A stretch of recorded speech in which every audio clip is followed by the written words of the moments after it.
Hello again, I'm Katie Cowan and this is the Creative Boom Podcast. For episode 40, my guest is Ashwin Chacko, an illustrator, designer and hand letterer based in Dublin. Ashwin creates conceptual illustrations for advertising campaigns, products, packaging, editorial, even children's books. He puts his colourful style down to contemporary culture with roots in his love of music, comics, tattoos and street art. And with bold lines and shapes, his compositions feature strong characters mixed with typography and pattern, each piece telling a story, bringing some positivity into the world. Messages like love is kind and kindness will keep us together will give you just a hint at why Ashwin is incredibly popular on social media. His art kept many of us going during 2020. And we're not the only ones to notice Ashwin's talents, as recent clients include Facebook, Puma and Vans. Ashwin also finds time to create t-shirts, prints, books and stickers, all featuring his distinctive style and positive messaging. As you can imagine, I was excited to chat with Ashwin. I wanted to know more about his influences, how he found the events of last year and kept his spirits up, and I wanted to learn more about his passion for storytelling. Season 2 has been made possible thanks to our sponsor Shillington, the original graphic design bootcamp with 6 campuses around the world, along with its new online course. We'll be meeting one of Shillington's lecturers later in the show to find out more and get some creative tips. Meanwhile, here's my chat with Ashwin.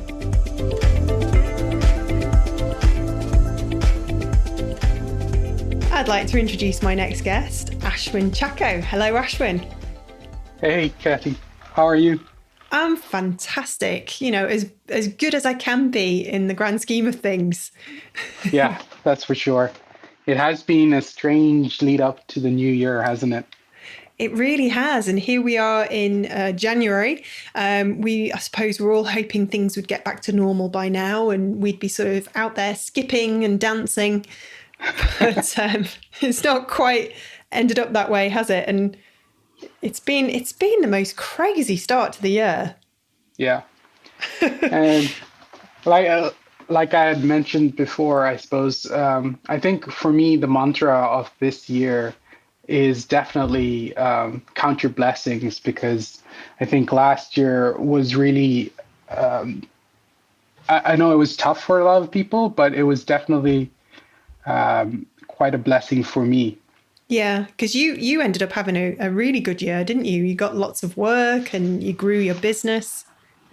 Exactly. And it was kind of unexpected because I'd put in all this work, but then suddenly something about last year, there was this influx of, attention and of new jobs that came in and lots of little magazine and online features, which was fantastic. What do you think was the turning point? Why do you think the sudden growth, the attention? I think, interestingly enough, it was after the start of the first lockdown. Like as soon as the pandemic hit in March, I just finished my residency at Facebook then, artist in residence. And it was like perfect timing. So the residency ended and lockdown started. And at the start of the lockdown, because everybody was locked down, I just took that opportunity to really just sit down and consider why I do what I do and what do I want to get out of it overall.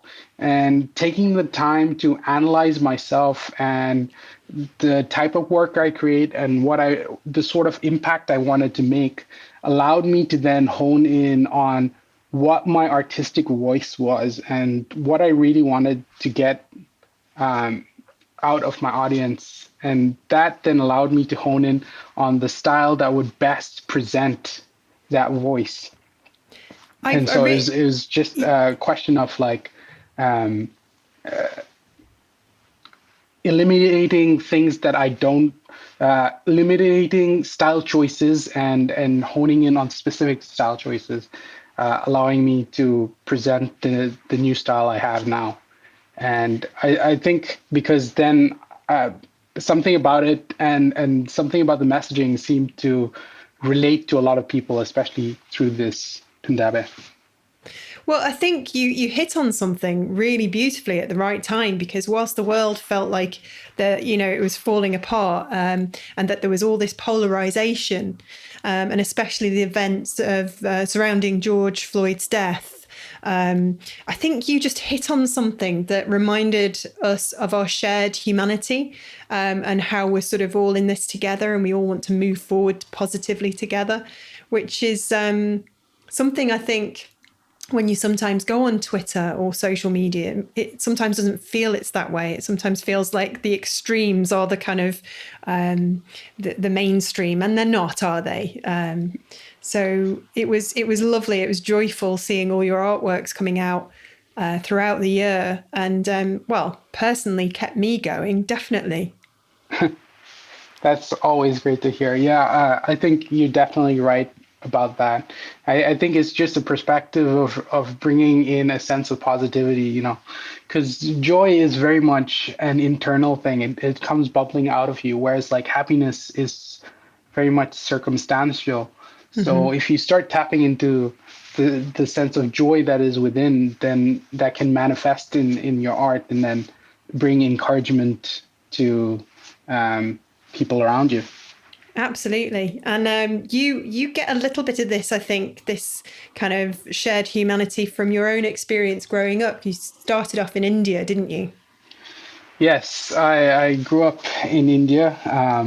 Pretty much grew up there all my life. I've only been in Dublin the last 5 years, Right. and I grew up. My dad was a missionary doctor, so we traveled around quite a bit. We moved around every 3 years, and then uh, until I was about 9 years old, and that's when I went to Missouri, which is located in the foothills of the Himalayas, where I studied at an international boarding school called Woodstock School. Woodstock. Yeah. Great. And so I suppose you were thrown in there with lots of other kids from all over the world. I bet that was a really unique, interesting experience, actually. Yes, exactly. There was about 50 different nationalities in the school, and it was quite a small school. It was like a total of 500 staff and students, I think, at the time I joined. So it was quite a close-knit community, a little bubble. You got to know different people from different cultures, which of course has fed into my own worldview and how I can relate to different people from around the world. In a sense, it made me into a third culture kid, being born in one culture, living in one culture, and like thinking in a completely different culture. Yeah, it's a really lovely experience to have gone through. I mean, I have a family who went to boarding school and didn't necessarily have as good as experience, but it sounds like it was the making of you. Yeah, definitely. I mean, it's not to say there weren't like tough moments or anything like that, but on reflection, I think there was more good than bad in Yes. the overall experience. Well, that's always a positive slant to take. But when you were there, did you realize that your life ahead of you was going to be a creative one? I know I definitely hoped for it. I tell this story quite often of me chatting to my mom more recently and her retelling this story of me being around 5 or 6 years old, and I was asking her if why I couldn't make drawing a living. Like why couldn't I just draw all the time? And I suppose that's now become a reality for me. That's amazing. And what does your mum think? Is she still around? Yeah, definitely.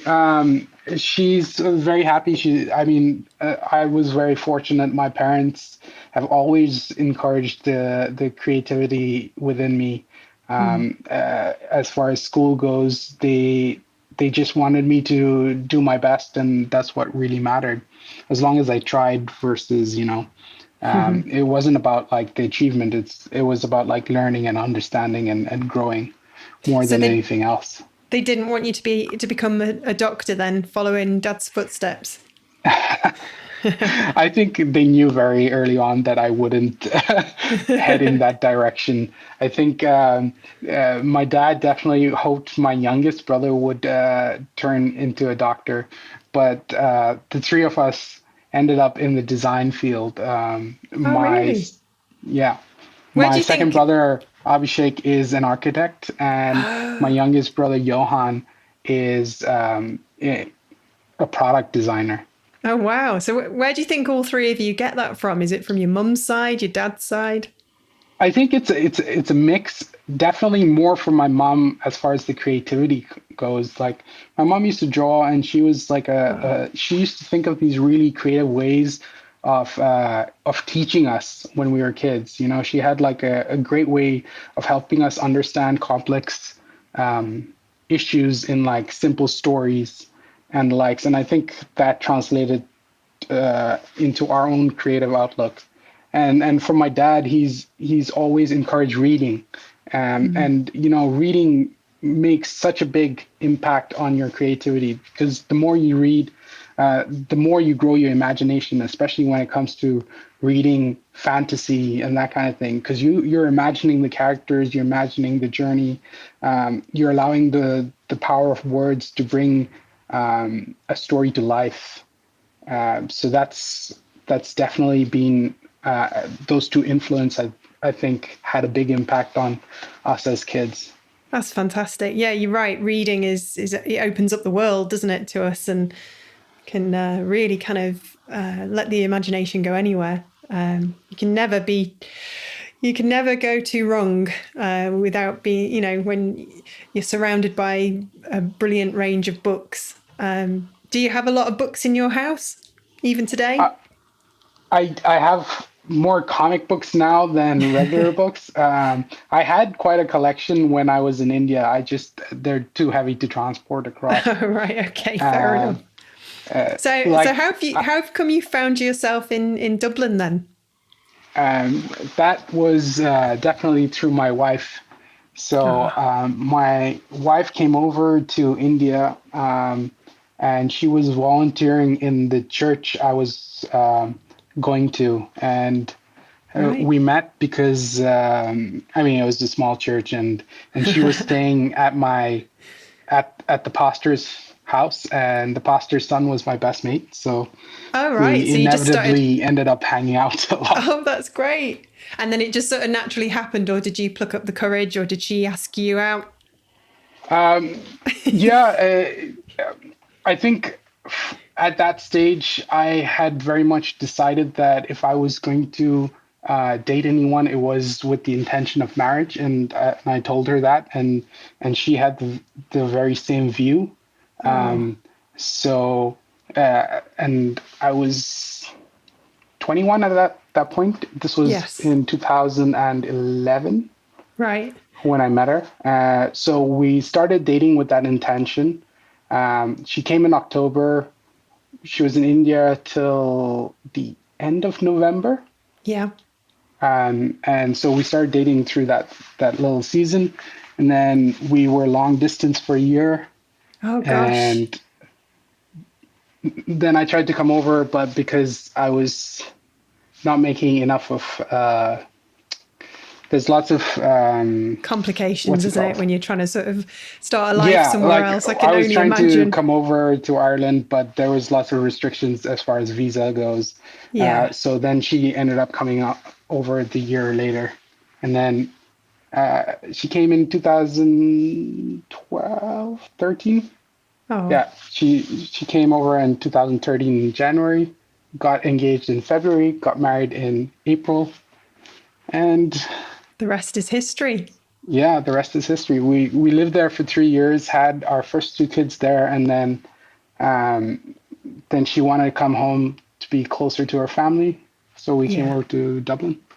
Oh, fab. So how many children have you got now? I've got three kids. Gosh, you are busy. And are any of them showing that they're following in your footsteps, or are you seeing some aspiring doctors? At this stage, definitely, like my oldest daughter Alia is she loves drawing. I mean, She's got to the stage now where we put the boys to bed at around 7 o'clock, and then Alia gets an extra hour to do whatever she wants, and she spends a lot of that time drawing. That's So fantastic. I was very happy to see that. Yeah, I bet. Oh, so do you ever get homesick? It's more for the people than necessarily for the place. I think I always struggled um, to actually really integrate into Indian culture. Being a third culture kid, I think I'm, as far as culture goes, there's more similarities in the West than there is in the East. What I do miss is that whole aspect of community, because I think India, that's what I really appreciate about living in India. It's very much a community based style of society. And over here, everybody seems to live like super far apart, and they're like it's a lot harder to get into the culture. I mean, once you're there, everybody's accepting, but like it's a very different understanding or outlook on community as a whole. Yeah, definitely. I think I had a friend move back from Berlin and move to Manchester, and she was sort of saying how it's just so different in the UK compared to Germany, that where the she felt anyway that there was more of a community in the city. But I guess that's just one story. It's not the same everywhere. Some people are lucky enough to find community. Where I live at the moment, there's a gorgeous street, and we all really sort of got to know each other from our doorsteps, obviously, and socially distanced throughout 2020, helping each other out. And we developed this community via, our WhatsApp group, and looking out for each other, going and getting a few essentials for some of the older neighbours, waving out the window, putting signs in the window. I put at the start of the pandemic, I put a sign in the window at the back to the neighbours behind us, because we're in these back-to-back terraced houses. Yeah. And my sign just said, "Hello, neighbour, hope you're okay." And then within about a day, there was a sign in their window answering me back. And this went on for a couple of days and was very, very heartwarming. So here in the That sounds city, brilliant. we found a community from out of a pandemic. It was a strange silver lining. And so I know what you mean. It is a strange place. It takes a long time to settle into somewhere, I think, here and find your sort of crew. But India has lots of influence in your work as well, doesn't it? I mean, how can it not? Yeah, I think so. I suppose the sense of color and patterns, some patterns, comes from that.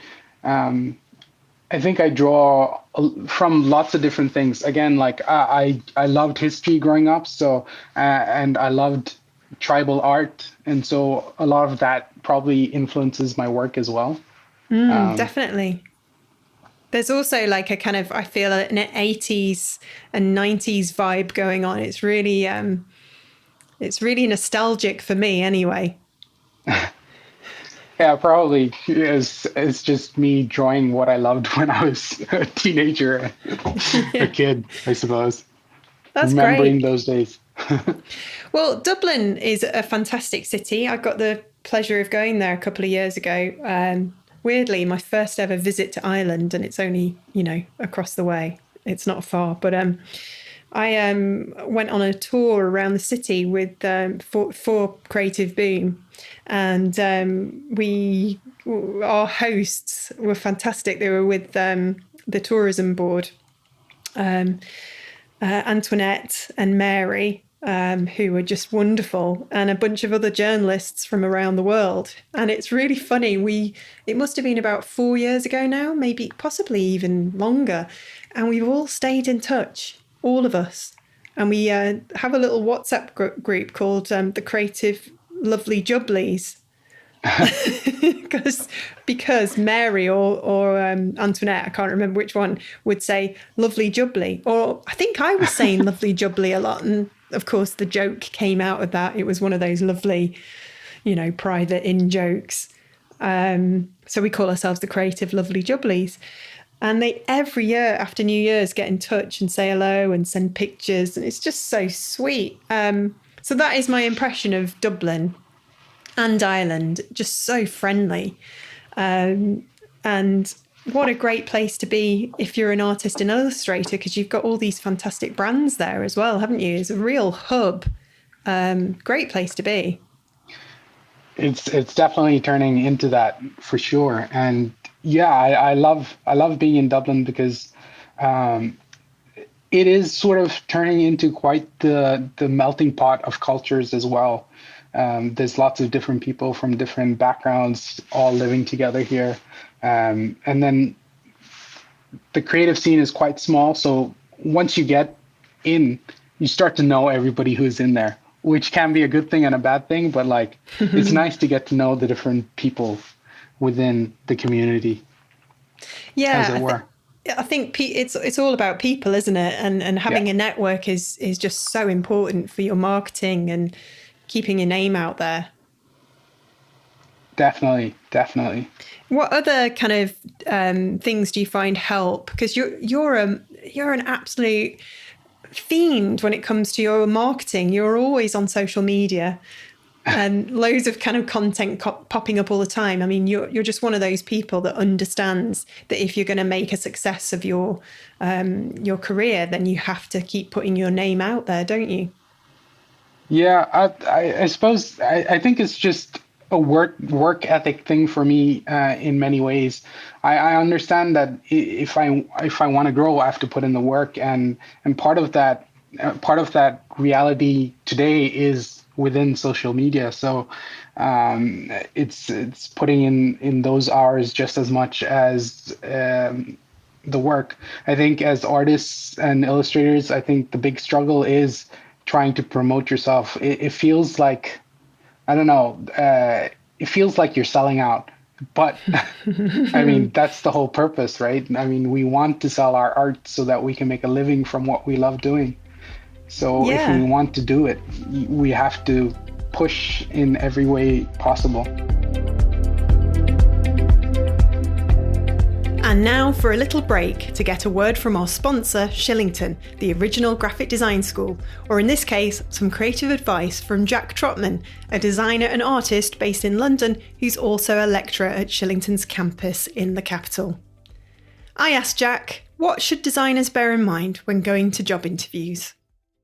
So job interviews right now, and possibly for the foreseeable future, they're all going to take place online, okay? So it's actually funny thinking of that, because literally yesterday with our students, we were doing a sort of design sprint, thinking of little design solutions that might help someone feel more at ease on a Zoom interview.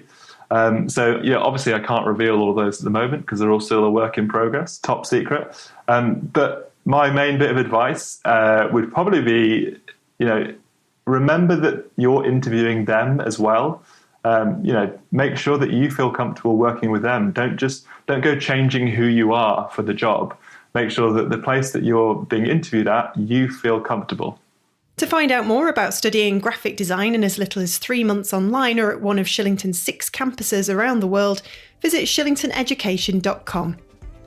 Now, back to Ashwin.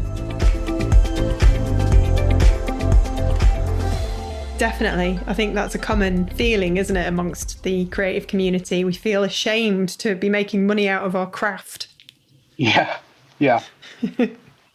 Now, with social media, what do you find helps the most? Are you a big Instagram fan, or do you find that Twitter's a really good platform?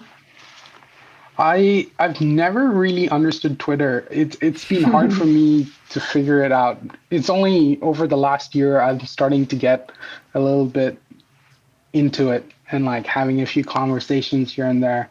I've mainly been focused on Instagram because that seems, I remember because I used to work as an art director, and there was this like switch from like looking on Behance for creatives to then looking on Instagram for creatives, and being aware of where your potential clients are going to be looking for you is half the job. So I understood that Instagram was where everybody was looking for people. So the best way to push forward was to focus on Instagram. Yeah, it's going to be an interesting year in terms of social media. Everything that happened just after Christmas in America, and the kind of the talk of regulation coming soon for the potentially for the platforms, sort of caused a bit of an interesting, you know, turn of events in the creative community. Certainly in the small little community that I frequenting, I've noticed that many people are leaving, and or they've kind of taken drastic steps to move off WhatsApp, and they've gone on to something completely different, which is oh gosh, what did somebody go on today? I think it was Signal. So I was like, Yeah, oh, that's interesting. And a lot I'm of on Signal too. yeah, I think there's this growing kind of there's this kind of growing backlash, isn't there, against these social media platforms. And I think creatives, as they have in the whole time that I've been doing Creative Boom, which is a good 12 years this July, they always sort of move with the times and move off certain platforms onto the next new thing. And it's almost like they'll start on something that avoids the over commercialization of that platform, and then when it starts to obviously try and make money, and that's been the case for many years, hasn't it, with Instagram, people will just hope that something new comes along. Yeah. I mean, there was that like big surge for, I don't know if you remember, there was like Verve, I think, and it Yeah. was set to be the next big Instagram, but like it was a terrible app to use. It was so Yeah. not user friendly at all. But I think the main concern here, or at least for myself with WhatsApp, is, like I primarily use WhatsApp just for like private conversations. It's not really a business tool for me. No. Whereas Instagram and Facebook, I'm primarily used as a business tool. So for me, I can separate the two outlooks of life. Like I want to keep certain things private, and other Yes. things it's okay if it's out there, because that's what helps me grow as a business. So I think like when you start merging, or when that line starts blurring, that's where like I start getting concerned, like because you don't work 100% of the time, like you're working to live, not living to work. And so if I can have that separation, I'm happy using whatever, Instagram or Facebook, that collects my data and integrates it both ways. But like when it Yeah. comes to WhatsApp, which is my own personal messages, I don't really want them in there. It's kind of absurd, isn't it, that we have to sort of say, oh, we're going to take a sort of break from social media for a while because it was getting a bit too much. I mean, these platforms have just taken over our lives in the last decade. They're so new still, really, in the grand scheme of things. And yeah, I think everybody's really now starting to think, maybe not the mainstream, but I think definitely in the creative community, people are thinking, what am I doing on these things? But there's a kind of, rather than a want to be on there, there's a growing feeling that it's a necessity, a kind of a thing that you just have to do. And until the masses move off, then there's this, desire to stay just in case we miss out. Anyway, I might be Yeah, making this all up. I might be talking utter rubbish, but I definitely agree with you. That's at least the sentiment I've got from most creatives. They're just on there because now it's become a necessity for brands to find you, for creative directors to find you. It's just become the go-to place to find creatives. So until there is a drastic move, I think we're all stuck there for a yes, while. definitely. Um, I mean, technology isn't all bad. My husband treated me to an Apple Watch for Christmas. It's my first. I've never really sort of delved into it because I always found it a bit creepy to wear technology on my wrist that was going to sort of collect data, about how much I'm moving and all the rest of it. But I use it because I need motivation. And I've always liked Apple because I think they have a strong privacy policy. And obviously they do things very slick. And they've just launched this Apple Fitness Plus, which, by the way, if you're thinking about getting it, it's absolutely glorious right now. It's basically fitness workouts done by Apple. It's got the backdrop of some amazing music, and it's all sort of very Californian feel. So like you're working out in your living room, sweating and doing a terrible job of keeping up with a hip hop dance routine. And the guy or the girl who's teaching you will be going, "You are awesome." And I'm like, "I know, I'm awesome." And you get really emotional. This is what the 2020 has turned us into, complete nutters jumping up and down in our living rooms and crying because some guy in California has told us that we're amazing and we can be anything we want to be. So, technology in my mind, I think it's one of those beasts that as long as you've got a healthy relationship with it and where, as you say, the boundaries lie, I think it can be used wisely and healthily. Exactly. I mean, we wouldn't be in the world we're living in without technology. Gosh, and I appreciate all the comforts of technology. It's all about creating a balanced life for yourself, So that's kind of what I've missed about the lockdowns is the lack of my ability to get out into the wild, to get out on, on the mountains, feel the fresh air up there, do a little hike, do a little camping, so that you really get like revitalized and nourished from nature. And then you can come back into this world of, like technology and comfort. Yeah, definitely. You're speaking, I absolutely love the great outdoors. I get completely, refreshed mentally from being out in and amongst the greenery. And I really miss camping. I'm really looking forward to going back out camping and,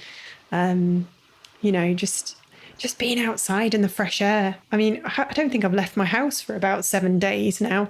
And now and again, I'll just open the window and stick my head out and just sort of take a deep in breath, just all the kind of fumes of the city. I'm like, ah, and then close the window again. Have you been good at getting up and, being in a routine? Have you showered before breakfast? Have you been getting dressed, or are you as useless as I've been? I only really stopped over December because I was like, I'm on holidays now, so chuck the routine. I'm not going to do anything. I need a break. Yeah, definitely. Because I think like towards the end of last year, it really got busy because like suddenly, because of the lack of work for the first few months, I think everybody was trying to get everything they could done in the last 6 months. Gosh, basically. I know. It's like that every year, isn't it? Everybody always has this weird thing, and I do it myself, where we think, it's the end of the year. We're running out of time. It's not going to carry on after Christmas. And we just freak out, and everyone's running around like, with their arms flailing like it's something out of Sesame Street. And then, actually what happens is we come back after Christmas and we just pick up where we left off once the Christmas brain has gone. Yeah. I'm all right. I've come back and got straight into this. I mean, doing my podcast and running my ventures, and I'm really happy. I'm sort of doing my Apple Fitness Plus. Maybe it's the Apple Fitness Plus that's keeping me, positive and going. It's all that Californian pep talk that I've been getting. You can be anything you want to be, Katie. I'm like, yes, I can. Close your rings. You won't know what that means. It sounds rude, but yeah, I have to explain now, don't I?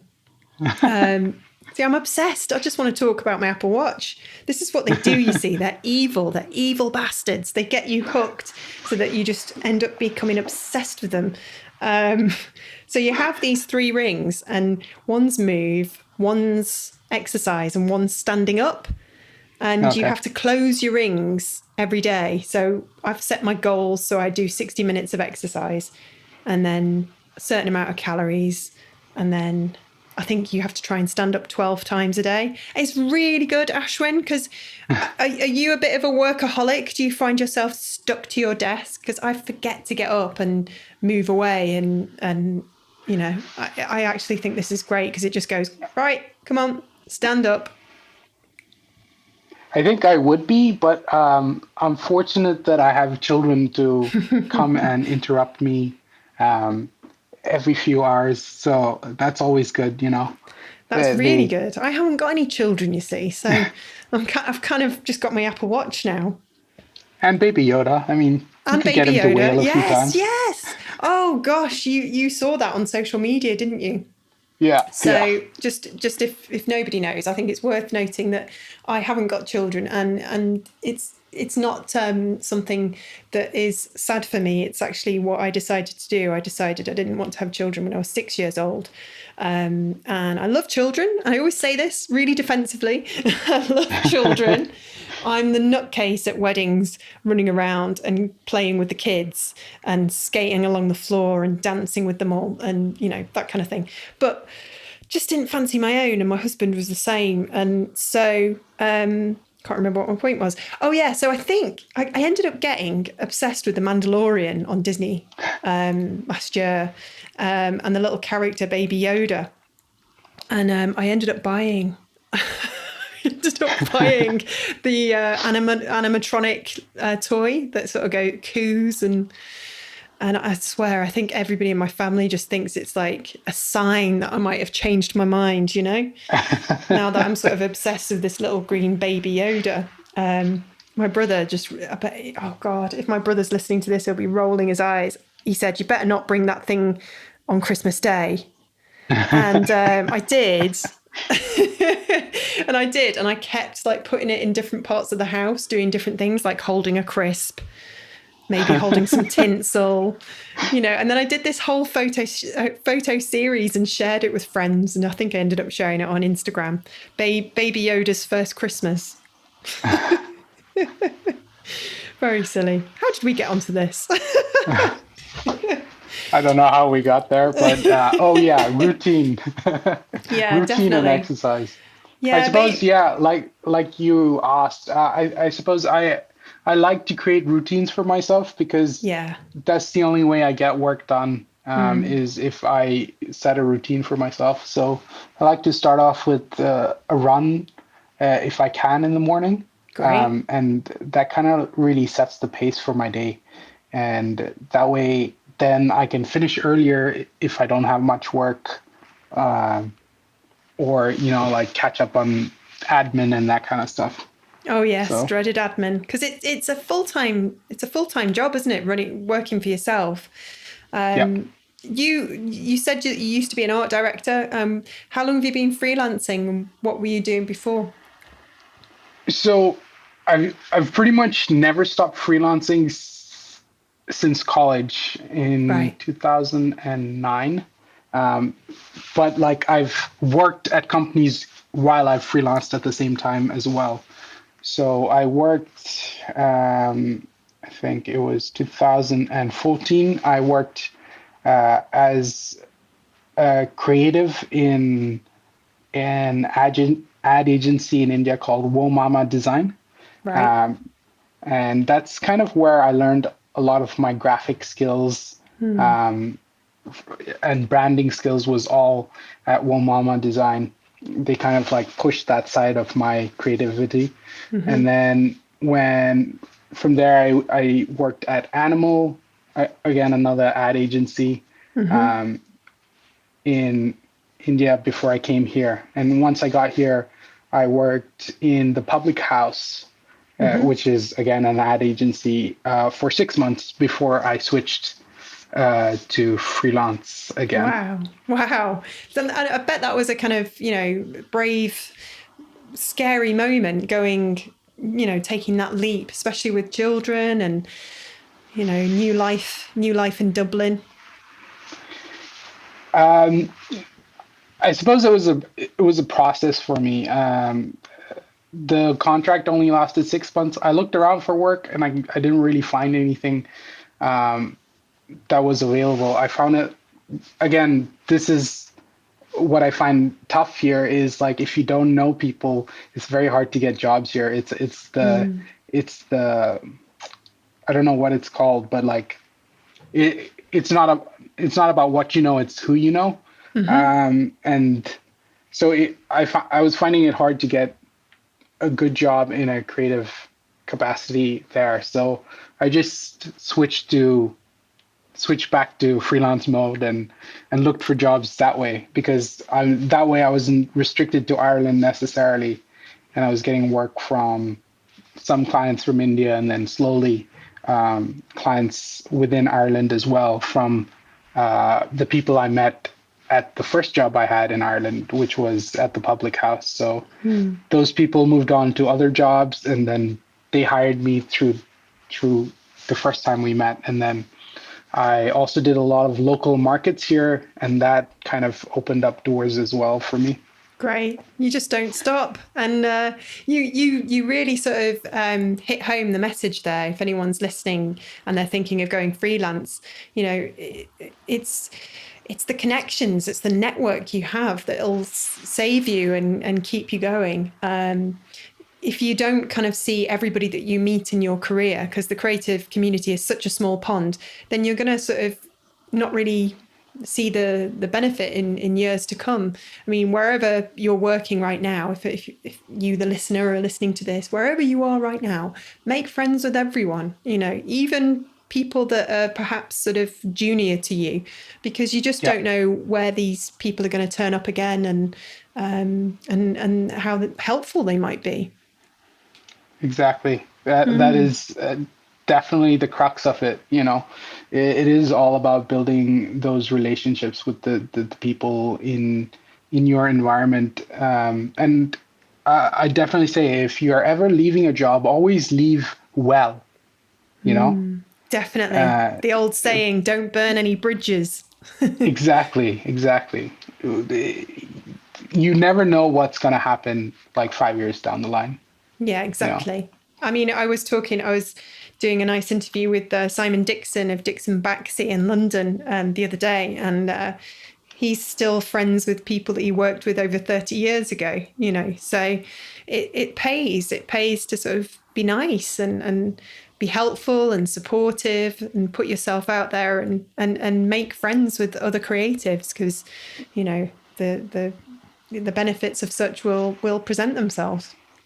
So you're extending your network further by running your own podcast, Between Panels. Is that what it's called? Yeah. Well, it's not so much a podcast. It's more like an Instagram live. I wanted to do a podcast, but I don't have the energy to put in all the work at the moment. Let me tell you, it's a lot of hard work. Yeah. I know. I tried it. I did like 4 episodes, and I was like, I don't have the time to edit like hour-long episodes anymore. So what I'll do is I'll just keep it live, and that way everybody benefits. At the same time, I still get to do these fun talks with different creatives and get to know them. It's really nice, isn't it? Because I feel like everybody I do a podcast with, I kind of get this chance to connect with someone new that I wouldn't have had the opportunity to do before. It's such a kind of personal process that you go through, because you're getting to know each other, and it's a very shared experience, isn't it? And opens a new friendship, really. Definitely. I kind of see them as icebreakers, it kind of forces you to like have a conversation, but Yeah. there's like a common goal, and it's an opportunity to get to know someone, and especially over a period like this where we're all sort of in some sort of bubble or isolation, is just refreshing to hear a voice that is not your own or your family's, you know?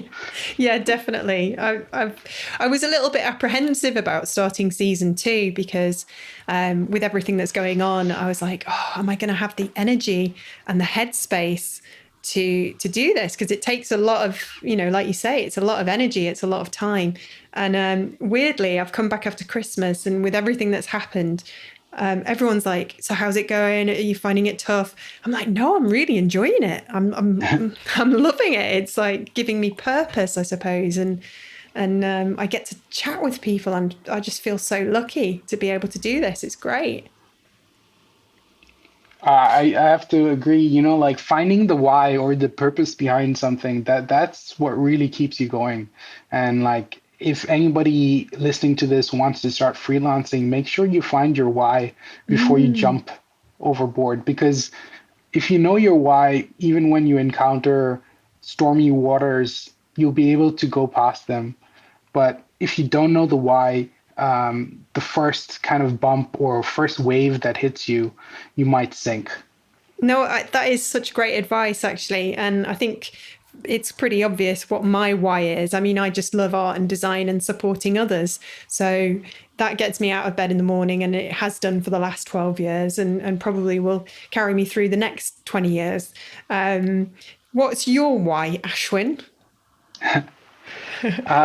I think this is what like the start of the conversation began with. It was like honing in on that voice, And so my why is all about like bringing positivity and encouragement to people through my art. That's That's that's my motivation.